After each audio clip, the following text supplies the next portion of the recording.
Всем здрасте, ребятки. Наблюдается такая ситуация на Ланосе с гидроусилителем.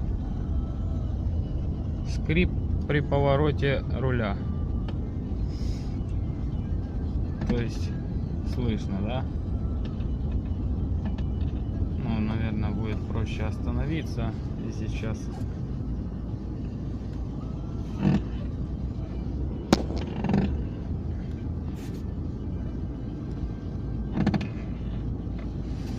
В общем, вот такая вот беда. Кто-то, может, встречался с такой ситуацией? Что смотреть, что смазывать? Буду благодарен.